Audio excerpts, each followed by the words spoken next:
کہا بھائی نہیں پریشان نہیں ہو، رات تھانوی کا نانا آیا تھا۔ تھانوی صاحب کہتے ہیں اس کے بعد نانا جان پھر ساری عمر ہمارے گھر میں دوبارہ نہیں آئے۔ یہ تھانوی کا نانا آیا تھا۔ قرآن کہتا ہے جو مر گئے وہ حرام علی قریۃ اہلکناها انہم لا یرجعون، جو مر گئے وہ واپس نہیں آیا کرتے۔ پوچھو یہ آنے والا کون ہے؟ جو مر کے اللہ کے دربار میں چلا گیا وہ واپس نہیں آتے۔ لیکن فضائل اعمال کہتی ہے آتے ہیں، انگوٹھے پکڑتے ہیں، مدد کرتے ہیں، روٹی کھلاتے ہیں اور یہ سارا کچھ کرتے ہیں، سنتے بھی ہیں، جبکہ قرآن کہتا ہے انک لا تسمع الموتى، اے نبی آپ ان مردوں کو سنا نہیں سکتے، آپ ان کو اپنی آوازیں سنا نہیں سکتے۔ فضائل اعمال کو سینے سے لگانے کی وجہ سے پانچویں بڑی گمراہی اس اہل ایمان اہل اسلام قوم میں قرآن کو چھوڑنے کی وجہ سے جو داخل ہوئی وہ یہ کہ قبر پرستی کی کھلی ہوئی دعوت دی گئی۔ قبر پرستی کی دعوت، بزرگوں سے، مرے ہوئے بزرگوں سے مدد مانگنے کی دعوت، ان سے مسائل حل کروانے کی دعوت، یہ فضائل صدقات ہے۔ صفحہ اس کا 716 ہے۔ کہتے ہیں ہمارے ایک آدمی تھے مصر میں، ایک صاحب خیر، کوئی دلیل نہیں، ایک بندہ آواز پہ آندھی ہے، مصر میں ایک صاحب خیر ضرورت مند فقیروں کو چندہ اکٹھا کر کے دیتے تھے۔ ایک فقیر آیا، چندہ مانگا، کہیں سے نہ ملا، ہر جگہ سے مانگا، آخر میں ایک سخی کی قبر پہ جا کر بیٹھ کر سارا حال سنا دیا کہ یہ غریب ہے، اس کو کچھ نہیں مل رہا، اور آ کر اپنے پاس سے 1 دینار توڑا، آدھا اس کو دیا، آدھا جیب میں رکھا۔ رات کو یہ قبر والا خواب میں آیا، کہنے لگا اس وقت مجھے بولنے کی اجازت نہیں تھی، میں نے باتیں تیری ساری سن لی تھی، بولنے کی اجازت نہیں تھی، میرے گھر میں جاؤ، انہیں کو چولہے کے نیچے جو مرتبان ہے وہ پھاڑو اور وہاں سونے اور شرفی دفن ہے وہ مجھے دے دو۔ یہ گئے، جگہ پھاڑی، سونا نکالا، اور پھر ان گھر والوں سے کہنے لگا خواب کی بات ہے، حقیقت نہیں ہوا کرتی، تم سونا رکھ لو۔ کہا بڑی بے غیرتی ہے، وہ مر کے بھی سخاوت کر رہا ہے اور ہم زندے اس پہ قبضہ کر لیں۔ قبر والے پر جاؤ، قبر والے کے پاس بیٹھو اور وہاں جا کے اپنی مشکل سناؤ۔ یہ فضائل حج ہے ہمارے ہاتھ میں، اس کا صفحہ 138 ہے۔ کہتے ہیں ایک آدمی مرا، اس کے ورثے کے اندر رسول اللہ صلی اللہ علیہ وسلم کے بال بھی آئے، ایک بھائی نے سارے بال لے لیے اور ایک بھائی نے مال لے لیا، مال والے کا مال ختم ہو گیا، بال والے کو اللہ نے بڑا مال دیا۔ پھر جب یہ مر گیا، مولوی زکریا صاحب کہتے ہیں ہمارے صلحاء کے خواب میں اللہ کے نبی آئے، کہا کسی کو کوئی مسئلہ ہو وہ اس کی قبر پہ بیٹھ کر دعا کرے، اس کا مسئلہ ختم ہو جائے گا۔ یہ فضائل حج ہے۔ مولوی زکریا صاحب قبر پرستی کی دعوت کیسے دے رہے ہیں آپ بھی سنیے۔ کہا جب تم مدینے میں جاؤ، نبی صلی اللہ علیہ وسلم کی قبر کے پاس جاؤ، اپنے سر کو جھکا کر رکھو، نبی کی ہیبت دل میں بٹھاؤ اور یاد کرو نبی کی جو قبر ہے، نبی کی جو قبر ہے وہ قبر دنیا کی ساری جگہوں سے اچھی ہے، بلکہ رسول اللہ کی قبر کا وہ حصہ جو آپ کے جسم سے لگا ہوا ہے وہ کعبے سے افضل ہے، وہ عرش سے افضل ہے، وہ اللہ کی کرسی سے افضل ہے۔ پھر بیت اللہ کا طواف چھوڑ کے اسی قبروں کا طواف کیا جائے نا۔ ہمارے پاس طارق جمیل صاحب کی کیسٹ یہیں پر موجود ہے، کوئی بھائی لینا چاہے تو دے سکتے ہیں۔ موری شریف کے دربار پہ گئے 19 امیروں کو لے کر، پھر ان کا خطاب ہوا دربار پہ، ان کے خطاب سے پہلے گدی نشین نے خطاب کیا، اس نے کہا مولوی طارق جمیل اور 19 تبلیغی امیروں نے ذکر میں، فکر میں، حمد میں، نعت میں، قوالی میں، سما میں، وجد میں، ایک ایک کام میں شرکت کی۔ ہم سمجھتے تھے ہمارے درمیان بڑا فرق ہے، لیکن مولوی صاحب کا عمل دیکھ کے ہمیں تو یقین ہو گیا ہمارے درمیان بننا تو بڑا ہوتا ہے، بننی کا فرق بھی نہیں ہے۔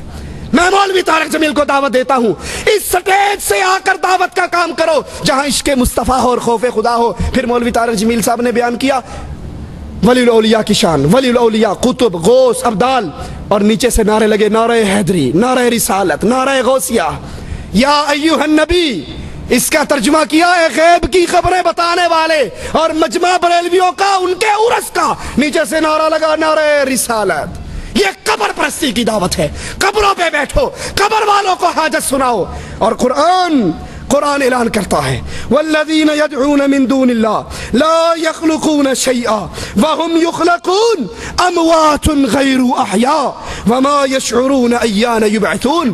تم تو کہتے ہو ہمارے تبلیغی عالم نے قبر والے کو کہا، اس نے صدقہ کیا، اونٹ ذبح کیا۔ قرآن کہتا ہے جن کو تم پکارتے ہو انہوں نے کسی چیز کو پیدا نہیں کیا، یہ خود بندے دے پتر نے، یہ خود مخلوق ہے، اور حالت کیا ہے؟ اموات غیر احیاء، یہ مردہ ہیں، یہ زندہ نہیں ہیں، انہیں تو یہ بھی نہیں پتا اٹھایا کب جانا ہے۔ بہت بڑی بدعقیدگی اہل ایمان میں، مسلمانوں کے اندر اس قرآن کو چھوڑنے کی وجہ سے، ان فضائل اعمال کو اپنے سینے سے لگانے کی وجہ سے جو پھیلی، اس میں ایک بڑی خطرناک بات رہبانیت کی دعوت، صوفیت کی دعوت۔ یہ ہمارے ہاتھ میں فضائل درود ہے، مشکل کشائی کی دعوت، اس کو پکارو اس کو پکارو۔ ایک کہتا ہے فضائل درود کے اندر، میں حج پہ گیا، صفحہ 116 ہے، میری ماں مر گئی، وہیں رہ گئی، منہ کالا، پیٹ پھول گیا۔ میں نے کہا یہ کیا مصیبت آ گئی؟ اچانک مدینے سے دیکھا ایک ابر آیا، نیچے اترا، اس میں سے بندہ ظاہر ہوا، ماں کے منہ پہ، پیٹ پہ، جسم پہ ہاتھ پھیرا، وہ پھیرتے ہی فوراً ہی ماں بالکل ٹھیک ٹھاک ہوگی۔ میں نے کہا تو کون ہے؟ کہا تو نے نہیں پہچانا؟ کہا نہیں میں نے تو نہیں پہچانا۔ کہا میں محمد الرسول اللہ ہوں۔ اللہ کے نبی علی اور عائشہ کی صلح کے لیے کیوں نہ آئے؟ اللہ کے نبی عمر کو شہید ہوتے ہوئے بچانے کے لیے کیوں نہ آئے؟ اللہ کے نبی عثمان جب گرفتار تھے، پیاسے تھے، اس پیاسے کی پیاس بجھانے کے لیے کیوں نہ آئے؟ اللہ کے نبی حسنین کریمین کو کوفیوں کے شر سے بچانے کے لیے کیوں نہ آئے؟ تیری ماں مر گئی تو اللہ کے نبی صلی اللہ علیہ وسلم نے فوراً آ کر اس کے منہ پر، اللہ کے نبی پہ اتنی بڑی تہمت۔ عائشہ فرماتی ہیں عورت بیعت کرنے کے لیے آئی، پردے کے پیچھے سے ہاتھ آگے کیا، آقا کی نظر انگلی کی پوریوں پہ پڑی، کہا عائشہ اس سے کہو ہاتھ پیچھے کرے، محمد نام محرم عورتوں کی انگلیوں کو دیکھنا بھی برداشت نہیں کرتا۔ اور ظالم اتنی بڑی رسول اللہ کی توہین کہ اللہ کے نبی علیہ السلام نے اس عورت کے منہ پہ، پیٹ پہ، جسم پہ ہاتھ پھیرا۔ اور وہی صوفیت کی بات، رہبانیت کی دعوت اس کتاب نے کیسے پیش کی؟ یہ دیکھیے ہمارے ہاتھ میں 356 صفحہ ہے، فضائل اعمال ہے۔ کہتے ہیں عبد الواحد مشہور صوفی ہیں، ایک روز نیند کا اتنا غلبہ ہوا، سو گئے، رات کو خواب آیا، خواب کے اندر وہی ایک حسین و جمیل خوبصورت ریشمی لباس میں لپٹی ہوئی لڑکی نظر آئی۔ کہنے لگی تو سو رہا ہے، فکر کر میرے لیے، بھاگ دوڑ کر اٹھے، اور اٹھنے کے بعد قسم اٹھا کر کہا آج کے بعد کبھی نہیں سوؤں گا، اور 40 سال تک عشاء کی وضو سے فجر کی نماز پڑھتے رہے۔ رسول اللہ کے پاس 3 صحابہ آئے تھے، تفصیل کا وقت نہیں، اور یہی قسم کھائی تھی، ایک نے کہا رات کو نہیں سوؤں گا، ایک نے کہا افطار نہیں کروں گا، تیسرے نے کہا شادی نہیں کروں گا۔ نبی نے پکڑ کر کہا تم میں سب سے اللہ سے ڈرنے والا میں ہوں، سنو، یاد کرو، من رغب عن سنتی فلیس منی، جس نے میری سنت کو چھوڑا وہ مجھ میں سے نہیں ہے۔ ایک سید صاحب کا بیان 360 صفحہ پر، کہتے ہیں ایک سید صاحب کا قصہ ہے، 12 دن تک ایک ہی وضو سے ساری نمازیں پڑھی، 12 دن تک، سن رہے ہیں آپ، 12 دن تک ایک ہی وضو سے، کوئی بڑی پکی قسم کی قبض ہوئی تھی، اس کو نہ پیشاب کی حاجت نہ پخانے کی حاجت، کچھ بھی نہیں ہوئی، 12 دن تک ایک وضو سے نماز پڑھی، اور 15 سال تک مسلسل کبھی لیٹنے کی نوبت نہیں آئی، 15 سال تک نہیں لیٹے۔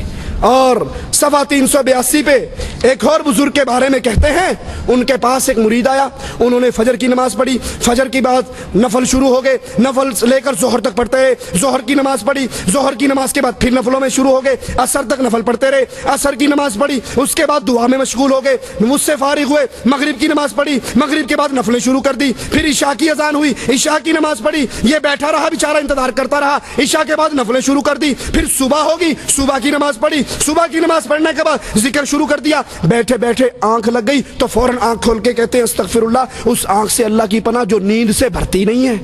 یہ نماز پڑھتا رہا یا سوتا رہا ہے؟ یہ دعوت رسول اللہ صلی اللہ علیہ وسلم کی دعوت نہیں۔ اللہ کے نبی زینب کے گھر میں آئے، لٹکی ہوئی رسی کو دیکھا، کہا کیا ہے؟